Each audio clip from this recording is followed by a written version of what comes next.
Ia uitați-l că am intrat. Deci sunt și locuri jos, sunt și locuri sus. I-am nimerit locul la câștigător, că am și bara asta pe care pot să stau, pentru că aici nu mai e nimic. Ce pot să vă asigur este că suntem printre foarte puțini turiști de pe aici. Hello! Suntem distracția zilei aici la coadă. Simpatic ăsta.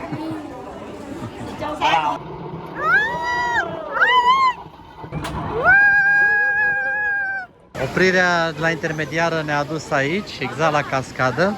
Nu mă întrebați cum am băgat motosapa. Ia uitați ce furnicare aici, ia uitați. Deci e clar, oamenii sunt foarte, foarte buni pe chestii confiate. Deci confiază absolut orice. O altă chestiune super populară aici în Dalat este înghețata de avocado. A luat Iasmin. Repet, înghețată de avocado. Salutare, oameni buni și frumoși, am o cască de zi, că sunt livrator de pizza. Ne-am decis să plecăm până în Da Nang tot cu scooterul, cu motosapa, cum îi zicem noi, iată acolo pe cea albiță. Și cum nu facem față cu bagajele să le cărăm, domnul care ne va duce până acolo a venit și el cu o motoretă, o Honda. Eu încă nu înțeleg pe care ne urcăm noi. Și aici avem practic bagajele noastre. Văd că mai are și alte căști, cred că are ceva tură de făcut astăzi. Și el o să ne duc care bagajele, noi o să cărăm pe noi. Nu vă speriați de ce suntem așa îmbrăcați, deja gâfâim, dar e soare afară și ne pârlește dacă nu mergem așa, deci suntem îmbrăcați ca de munte. Așa că aventura un an cu un ghiozdan continuă!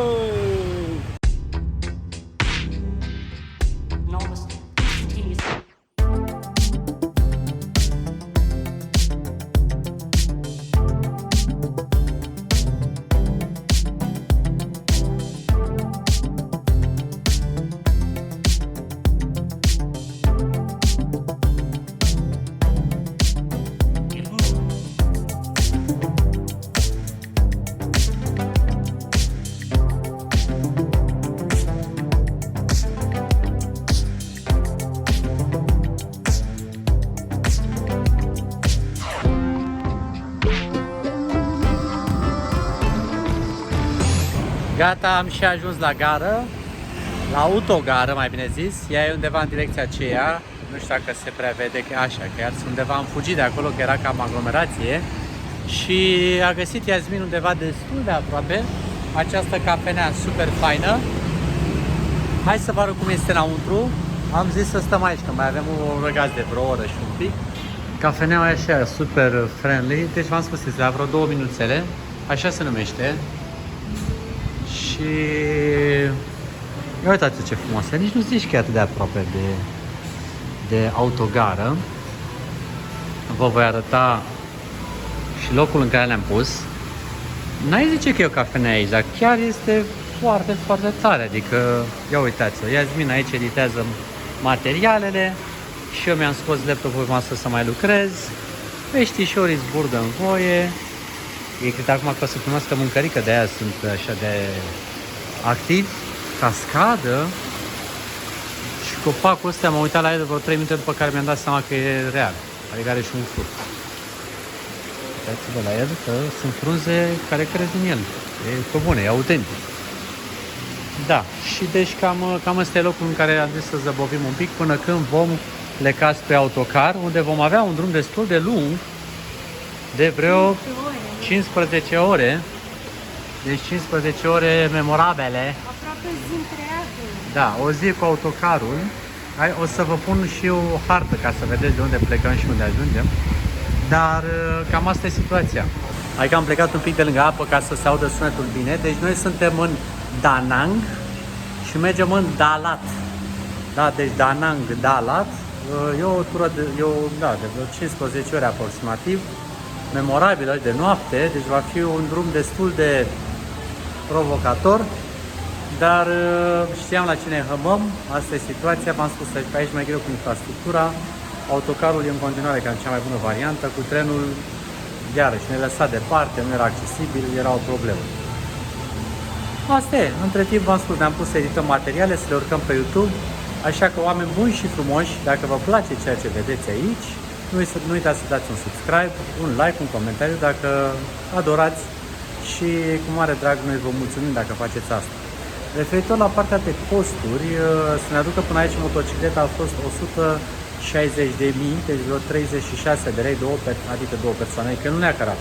Și atât a costat căratul bagajelor. Noi am mers pe un scooter în spatele, ați văzut probabil în cadrele pe care le-am inserat. Și deci a fost un cost foarte, foarte bun. De exemplu, taxiul să fi venit până aici oscila între 350.000 și 400.000.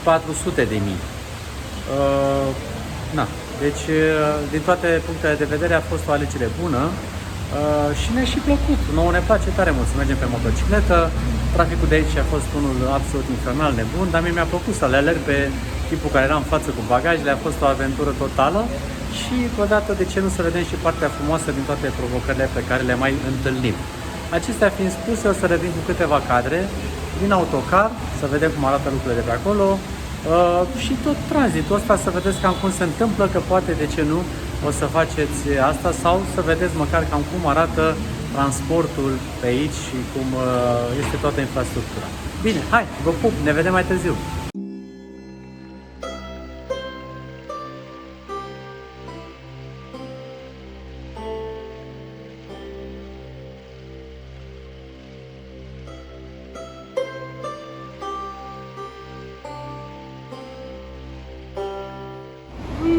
Ce bate soarele și ce cald. Am ajuns în autogară. Compania cu care vom merge nu este aceasta. Puta. Bus Lines. Adică era să citești și greșit. Nu e Business Lines, ci Bus Lines. 340.000 pe persoană ne costă această rută. Destul de lunguță. Prețul e unul cinstit. Și da, autogar arată destul de decent. Aici ne-am făcut baza. Da. Numai că e foarte cald asta, adică se și vede, cred că, de jur împrejur. Și în vreo jumătate de oră o să vină autocarul, care sperăm noi că va fi unul decent și vom găsi niște locuri bune, așa cum ne-am propus. V-am spus, 15 ore va fi totul, numai că este autocarul ăsta în care teoretic vei putea dormi. Practic se va claxona în continuu, se va face cu autocarul din stânga în dreapta, depășiri nebunii. Am înțeles că șoferii au și niște bonusuri, ceva de genul ăsta, dacă ajung la timp sau chestii de genul, da? Și trag ca nebunii să fie la timp. Cum se întâmplă și pe la noi, se transportă chestii cu autocarul, numai că aici este next level, adică uitați-vă câte spuse pe autocar. O parte bună din economia acestei țări este susținută de autocarele care, v-am spus, fac conexiunile în diferite puncte ale țării unde nu prea ai cum să ajungi altfel. Trenul, v-am zis, nu e ca și la noi de altfel. Dacă vrei să ajungi în niște puncte destul de specifice, n-ai conexiuni, nu funcționează, deci eu am găsit multe asemănări între infrastructura Vietnamului și țara noastră frumoasă și de-aia am vrut să vă arăt cum se urcă oamenii pe sus, pe acolo, pagă, spor, chingi, nebunii, pe autogar. E totul în regulă. Atâta timp, iau o vorbă, că atâta timp cât ține sau, mă rog, atâta timp cât funcționează, e bine. Pe principiul nostru românesc, las-o că merge și așa. Ia uitați-l că am intrat. Deci sunt și locuri jos, sunt și locuri sus. Deci ăsta este așa zis-l sleeper bus, unde îți dori ca un boss, ești ca un VIP, mai ales dacă ești pe piciorușe așa. Ce? Încearcă oamenii să treacă de tine. Oh, oamenii. Și unde sunt aici? Nu știu. Ok. Eu am merit locul la câștigător, că am și bara asta pe care pot să stau, pentru că aici nu mai... Aici sunt pașapoartele, laptopurile, chestiile pe care nu le putem băga la cală. Și bun, și dacă îmi vâră pe aici un picioruș, uitați-vă cam cât... Deci cam atât. Poziția piciorului cam atât îmi permite. Exact. Pe spate practic nu mai am ce să mai exploatez, că mi iese capul de pe pernă. Deci cam asta este situația. O să-mi pun și masca pentru că aici... Să ne rugăm că oamenii de dinaintea noastră n-au avut perci la picioare sau chestii. Ia se afirmă aici din partea domnișoarei doctor să ne rugăm că oamenii dinainte ce n-au avut ciuperci. Nu au chestii de piele contagioase. Păi da, ce să zic, să ne rugăm! Cam asta este treaba. Partea distractivă este că uneori oamenii ajung să stea și pe culoar pe aici. Și de aceea noi am mai luat la etaj ca să putem să stăm, să avem siguranța că nu stăm nas gură în gură cu cine vine pe la parter. Dar încă o dată, cam asta e situația dacă vrei să mergi din nord în sud, nu prea ai alte variante, alte alternative. Sau din sud în nord. Sau din sud în nord, sau din nord în sud, mai există varianta în care îți închiriezi... Sau putem să luăm avionul, dar era mai scump. Ce să fie? Să luăm avion. Cu avionul. Pe cu avionul ne sărea rău de tot din buget. Plus că avionul te lasă în periferie, de acolo iarăși trebuie să iei alt mijloc de transport. Plus aeroport, bine, la aeroport ne puteau duce, dar... Da, dar la aeroport, iarăși altă distracție, altă treabă, nu e. Și oricum și la aeroport trebuie să fii cu 2 ore mai devreme, după aia până îți verifică pașapoartele, până nu știu ce la Exact. cumpărări. Hai, noi știm în ce ne băgăm, deci cam asta e situația. Ceasul indică acum ora 5:50. Deci o să ajungem pe undeva, dacă nu va face nenea foarte multe opriri, undeva mâine de dimineață. Dar la cât e, Yasmin? La cât e? Care e itinerariul? La 7, dar am înțeles că ajunge mai devreme. La 7? E bine, măcar e răcoare. E răcoare, adică tu înțelegi că maxima e 24 de grade. Da, La deci e 7 răcoare să de... fie frig de moi. E răcoare de 24. Da, maxim e 24. A, deci minim o să... Bine că avem ghecile la îndemână. Da, deci cam asta este autobuzul. Vă mai arăt imagini mai încolo dacă se schimbă datele problemei. Dar suntem aici cu localnicii. Și iată ne ajuns la un popas. Să ne dezmorțim piciorușele.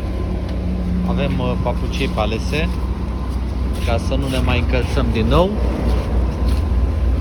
Și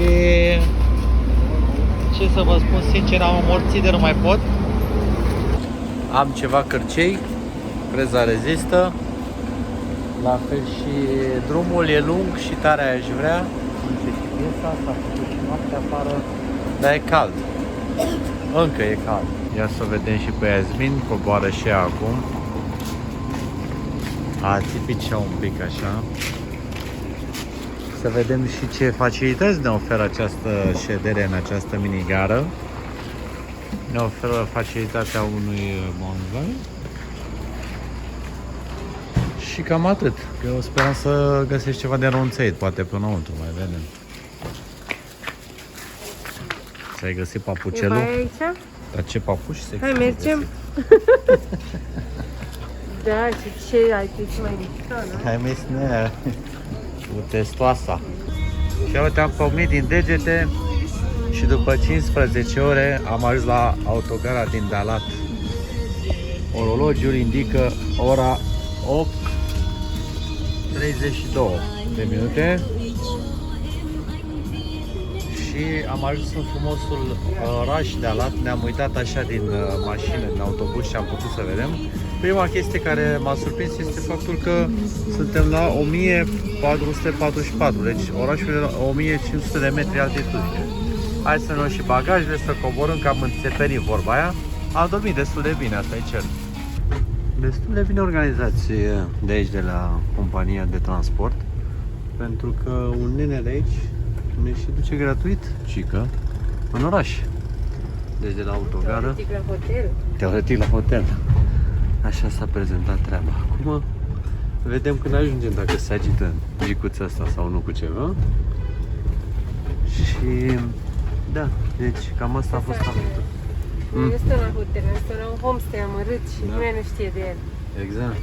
De erau derutați, la tot întreba hotel, hotel și noi ziceam homestay, că ce să zicem. Da, deci am ajuns și noi într-un final în Dalat. V-am zis 15 ore, dar cum a fost bine chiar? Cum ți s-a părut drumul? Bine. Groaznic? Nu, am dormit. Ai dormit? Era somn. Da. Și eu la fel, am mai adormit, am oțăit, dar una peste alta am ajuns în Dalat. Deși dacă ne gândeam dinainte așa părea groaznic de mult, acum e chiar a trecut ușor. Și compania asta e mare cât autocara. Abia aștept să mergem să ne cazăm și să mergem să mâncăm. Sunt flămând. Rămân. Hai că ne-am și cazat. Am intrat în camera frumos, o cameră senzațional de mare. Avem iarăși Și luminos. 2 paduri. Dacă mi se încurcă limba e pe motiv de oboseală. E și luminoasă camera. E și super luminoasă, într-adevăr. Deci avantaje. E mare, e luminoasă, e autentică. Avem o grămadă aici, deci stai să te vezi că ești ca să nu se... mai devreme credeam că nu ai nimic pe tine. Avem și dressing, avem și pat mare, avem și TV, avem și... Aer condiționat nu avem, că e răcoare. E răcoare, nu avem nevoie. Avem și video. Ia uite, ai văzut? De când nu ți-ai mai luat tu cazare cu video? Balcon. Avem și balconescovici, da? Bine, aici nu e priveliște, doar balcon, asta e. Balcon, da. Dacă ai chef să ai balcon, ai. Ai unde, da. E mișto pentru că e o casă veche, așa e mișto. îmi place Exact. mie. Ai Balconul cărți, înalt, cu- da, cu tavan înalt, tot ce trebuie. Baia mare, baia super mare, foarte curată. Și toate acestea la doar 11 euro. Și avem și acces la bucătărie. Deci e și acces la bucătărie, a început spectacolul. Acces la bucătărie, unde poate mai târziu ne găsim ceva să ne și gătim. Și am și birou, am uitat să filmez, că am intrat pe lângă el. Auzi ce birou mare. Da, deci e chiar mișto. Și la 11 euro merge toți banii.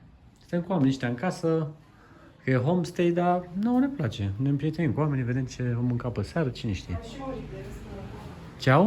Am și murit de râs până acum. Ne-am și distrat cu ei, da. Și au și pisică, tot acum. Motociclete, da, preț bun la motocicletă. Da, cam asta e. Ne odihnim un picuț, pentru că de pe drum ne-am căpiat un pic. Și după aceea ne pregătim să ieșim prin oraș, să explorăm un pic.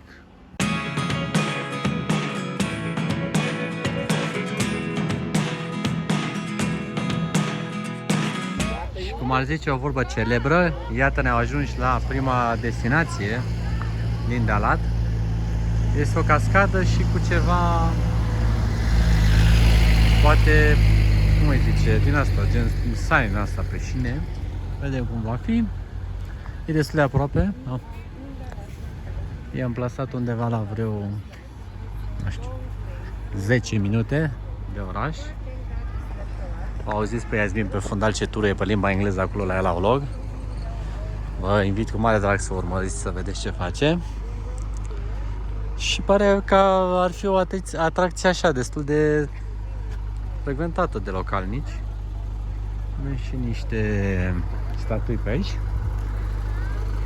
Și noi suntem foarte odihniți, așa, relaxați. Am reușit să ne punem un pic gândurile în ordine. Am încheiat un scooter de la cazare și ne-am pus în mișcare.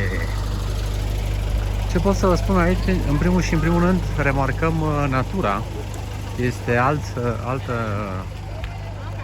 altă plantație aici, foarte de desfășurarea copacilor, deci avem foarte multe conifere. Este răcoare, suntem cu pantalonii lungi pe noi. Ne-am luat și gecile chiar. Și din ce am simțit, oamenii pe aici sunt foarte friendly. Am citit că sunt multe centre universitare și i-am simțit că sunt foarte deschiși. Se simte un vibe frumos așa. E ca și cum ai fi pe la Cluj, doar că pe la 1500 de metri altitudine. Cam asta e atmosfera. Coadă zdravănă chiar. Hai să vedem cam care e desfășurarea pe aici. Și revenim cu unei cadre din interior. Hai să avem și aici o informație la cald. Deci avem două variante de bilete. Pic, cea de sus și regulă. 190.000 pentru adult. Hai să vedem, iubire, care e treaba cu beletele. Cred că picul înseamnă între 9 și 11 every Saturday, Sunday, așa cred. Deci cumva că e în sezon. Nu? E bilet. Hai să vedem. Hello! Tu adulți? Deci am cerut biletele pentru 2 adulți, n-am zis niciun preț, vedem ce ne dă domnișoara.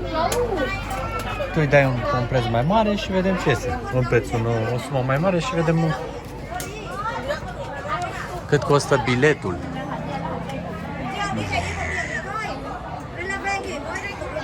Ia, cât a fost? Scrie pe el? 170. 170, ok, deci este în varianta asta. de adult în timpul săptămânii. Cred că asta era treaba, adult în timpul săptămânii. Ok, și după ce ne la biletele, începem aici la Îngheorleală. Ce pot să vă asigur este că suntem printre foarte puțini turiști de pe aici. Eu cel puțin n-am văzut până acum țipenie de turiști, Iasmin. Suntem ceva exotici prin zonă și se pare că de acolo o să fie săniuțele și am speranța că o să ne dăm singuri. Deci nu cred că o să fim. We're from Vietnam. Vietnam. Which country? Ne întreabă de pe unde suntem. Hello. Suntem distracția zilei aici la coadă. N-au mai văzut până acum, adică nu cred că pe ziua de astăzi, că turiști pe aici mai sunt. Dar pe ziua de astăzi nu cred că au mai văzut turiști. Simpatic ăsta. Acestea sunt săniuțele. O să ne dăm împreună ca să conduc eu și Iasmin să mai și filmeze. Ar fi fost ideal dacă puteam să fi făcut ceva cu drona, dar e complicat din mers. Și cu drona că durează puțin și uite Da. de aglomerație. E super aglomerat, dar o să fie distractiv. Asta este 100% sigur.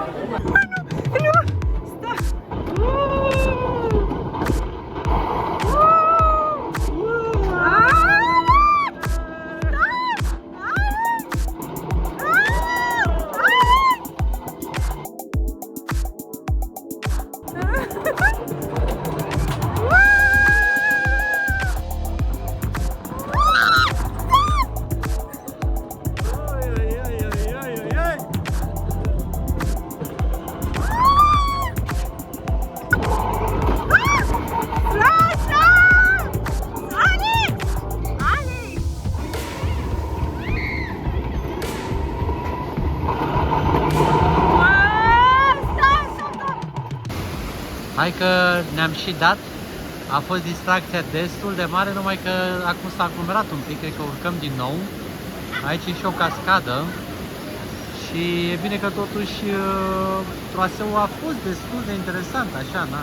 Uneori chiar a și pus un automat, eu dădeam Da? da. Ma. Deci a băgat un automat. Eu credeam că tu frânai, că eu ziceam Alex, oprește, Alex. Cred că avea comandă vocală. Oprirea la intermediară ne-a adus aici, exact la cascadă. Foarte faină ideea de a vizita așa cu troșcaleta asta pe șine.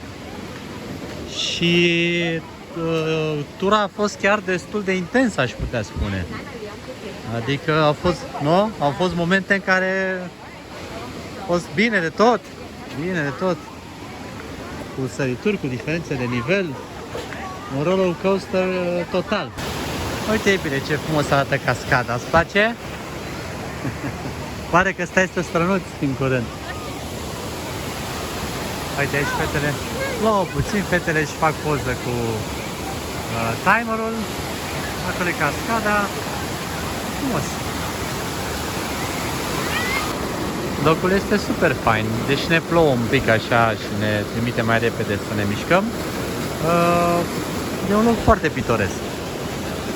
Cu niște dinozauri pe acolo prin zare, cu ceva butaforii pe aici, cu cascada încolo. Un loc foarte turistic, într-adevăr, dar frumos.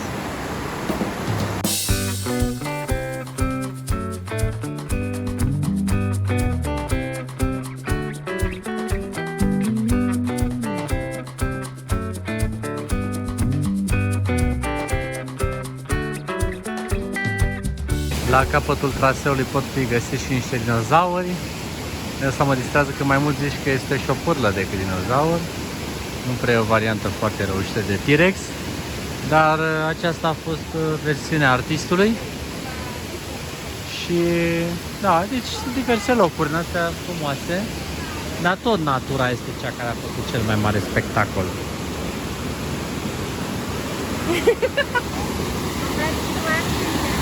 Da. Ok, am terminat tura. A fost undeva la vreo 2 ore, nu? Cu totul? Așa, cu cât am ajuns, cu cât am zăbovit pe aici. Cam 2 ore. Cam 2 ore. și sincer vă spunem că merită. Este o aventură frumoasă, lejeră, nimic complicat, n-am transpirat nici măcar o picătură. Deci, Poate prea lejeră dacă... poate, da, dacă vă place ceva mai activ aici, sigur Dar să... la prima coborâre a fost mișto. Da, da, prima coborâre chiar e faină și dacă prindeți o zi și noi am avut totuși norocul că n-a fost înghesuială în fața noastră și am putut să dăm drumul un pic mai tare la viteză. Mai tare, adică 150 la oră.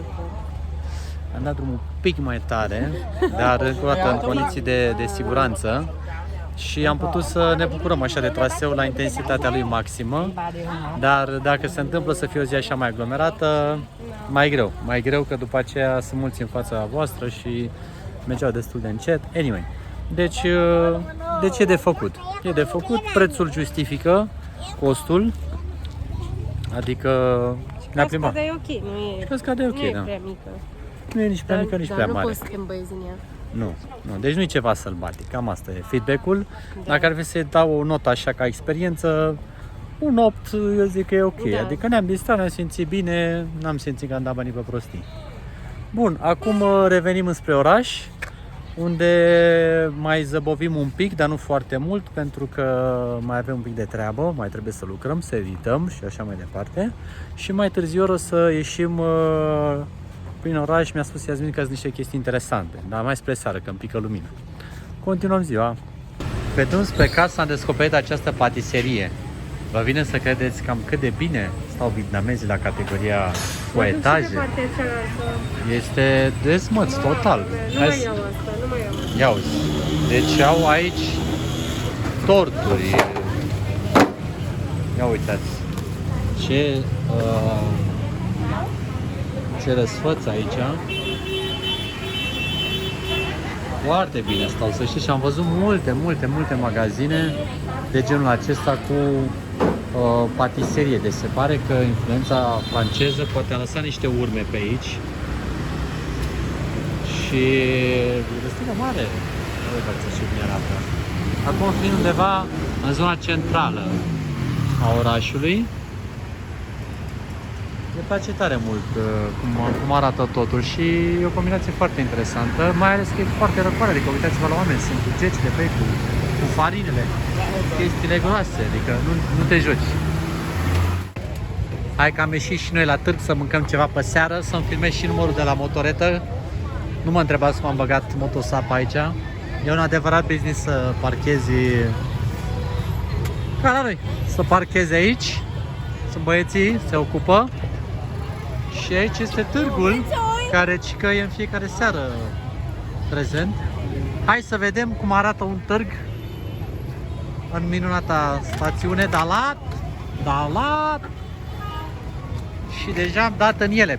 Imaginați-vă dacă veneam cu mașina, n-aveai cum să parchezi așa. Deci avem baloane, avem puiuți, avem porumbi, avem cartofi dulci, avem oameni care stau pe scaunele astea mici și mănâncă aici la botul calului. Te așezi acolo și se face frumos de mâncare. Ia uitați-vă ce e aici, oameni buni. Apropo de asta, am ieșit în casă și s-a făcut frig. Ne-a luat pe noi flaneaua. Acum e plăcut. Acum e plăcut, dar pe motoretă era un pic răcoare. Și ia uitați ce furnicare aici, ia uitați. Ai grijă, Iasmin, ai grijă la glezne să nu te ia unul cu motoreta.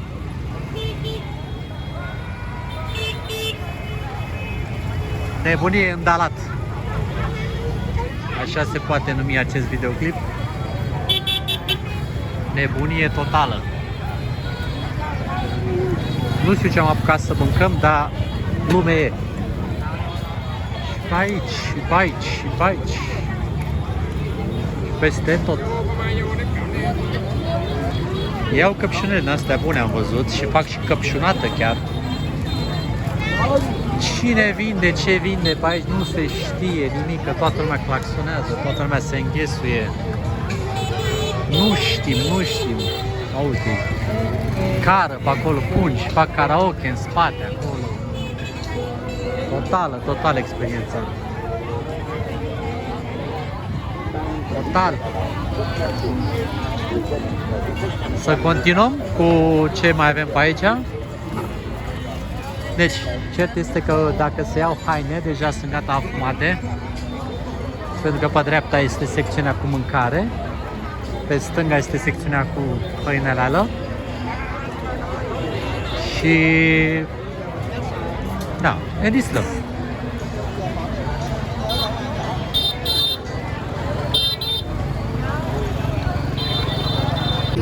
Cine a mai văzut avocado atât de mare? Sigur nu sunt castraveți?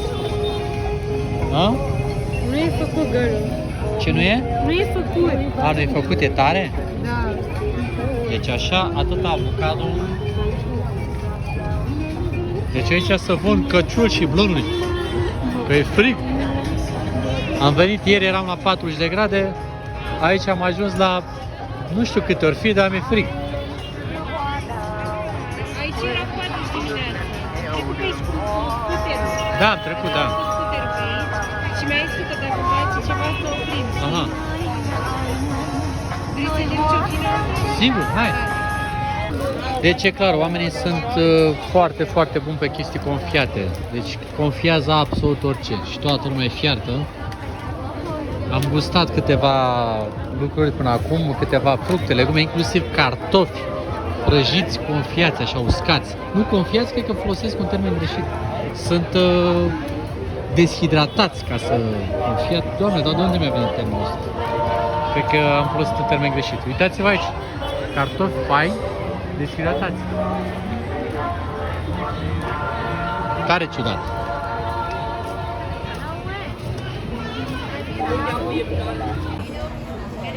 Deci uitați-vă în continuu ce găsim aici. Și o tăviță în asta și uite, stăm cu nenea asta aici și luăm și gustăm din toate. Nu știm exact, stai să-mi fac și un loc aici. Ia, ce ai găsit? Aici e un mix de legume.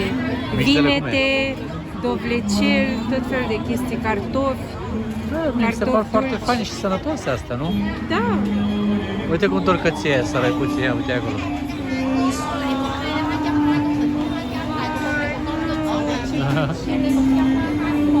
Sunt stau. niște bebeluși. Da, da, da. Amândoi și-au aceeași poziție. Da, da, da.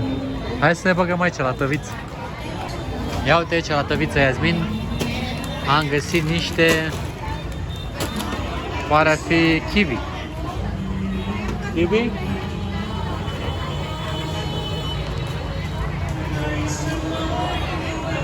E bun. E bun și chiar se simte. Chipsuri de casă. De care? Chipsuri de casă. Parc chipsuri normal. Da. Cu mărar, cu nu știu ce. Sau desfecte, uite, chipsuri. Doamne, da. Încă o dată, deci dacă găsea la noi așa ceva, costau o avere. Păi tot atâta, sunt 9 lei. Da, da, uite cât apungai. Da, da. Da. Absolut orice se poate deshidrata. Aici e locul. Orice.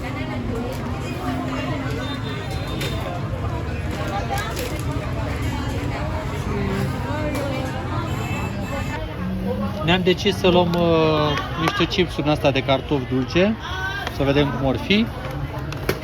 Dar vă spun sincer, e o fantezie totală ce se întâmplă aici.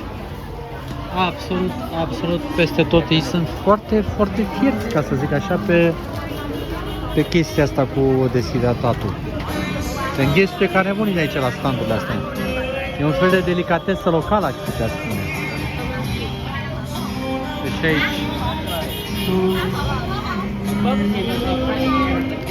Zi, îți place ce vezi aici? Da, mi se Foarte pare foarte tare. interesant. Foarte tare. Nu știam că E sunt... o întreagă industrie. Exact, da. Nu știam Uite că sunt... banane, uite-te la banane colorate. Ia. Oh, foarte fain.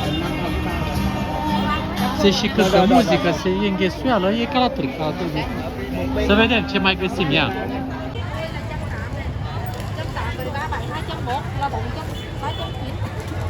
Am mai luat și niște porumbi aici, am găsit porumbi fierți, o crăpate.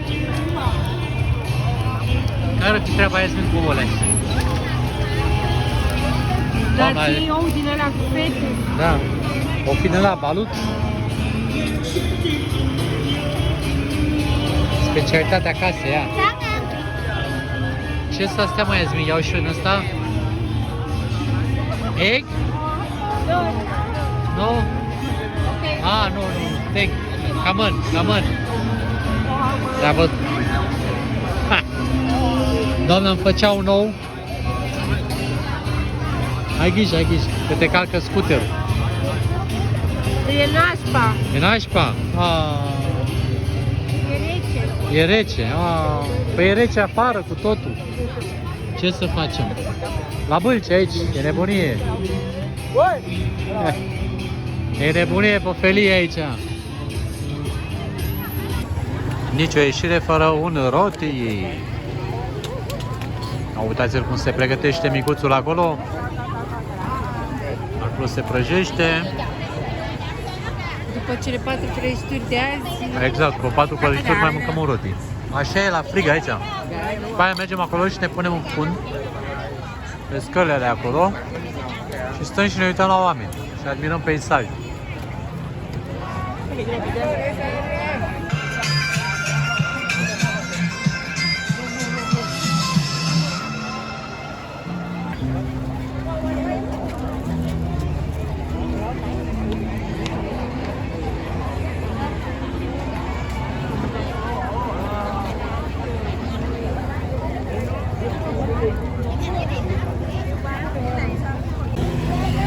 Ia flaneaua, hai flaneaua, ia neamule flaneaua.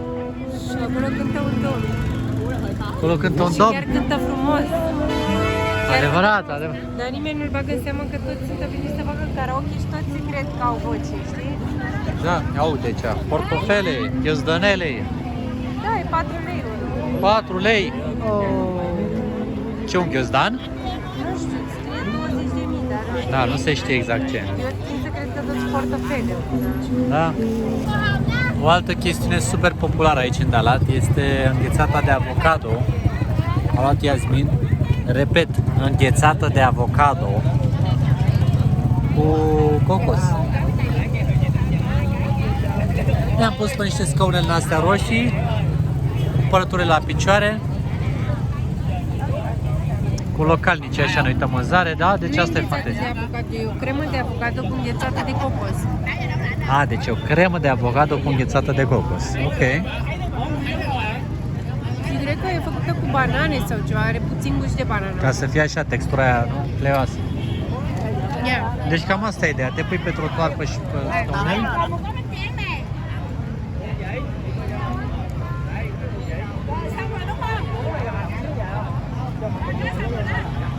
Nu e rău.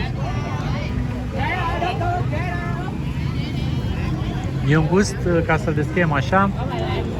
Are gust mai mult de înghețată de banane, Exact. cu înghețată de cocos. Exact. Avocado nu prea se simte, dar e și el pe acolo. Nu vizită.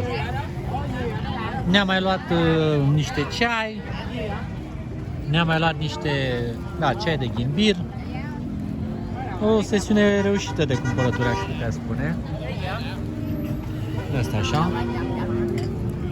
Eu sunt mare fan acum, deja beau numai ceaiul. Noi stăteam aici și mâncam și s-a extins antepriza. Deja am ajuns să fim parte dintr-un grup extins. S-a extins gașca în spatele meu, nu știu cum. Băi, Yasmin, dar pe cuvântul scaunul ăsta sub mine cam pure. Și în pat. Ești și în pat, are ceva factor de stres scaunul ăsta sub mine. Hai, plătim scaunul dacă îl purim. Ce să zici, domnule? Da, are schipici pe bijuterii. Da, hai mă, că s-a tăcut aia și grețoasă acum. Da? Mai mie așa îmi place să fie grețoasă. Poți să pui pe pâine, care mai cremă de avocado. Ne pregătim să ne retragem așa ușor. Dar partea cea mai faină așa e că afară nu vă putem descrie, miroase așa cărbuni, că peste tot se gătește de bază de cărbuni aici. E și așa un pic de frig. Oamenii pe aici claxonează peste tot, e totul atât de tipic vietnamez încât n-ai cum să confuzi locul. Și v-am zis, e și așa un pic friguț, nu mult, un pic răcoare, cu mirosul ăsta așa de cărbuni, te bagă la casă. Mergem acum să savurăm rotiul ăla ce l-am luat.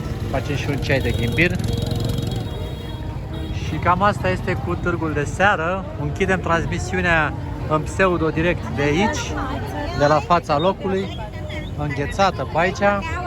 Închidem transmisiunea și vă dorim o seară minunată.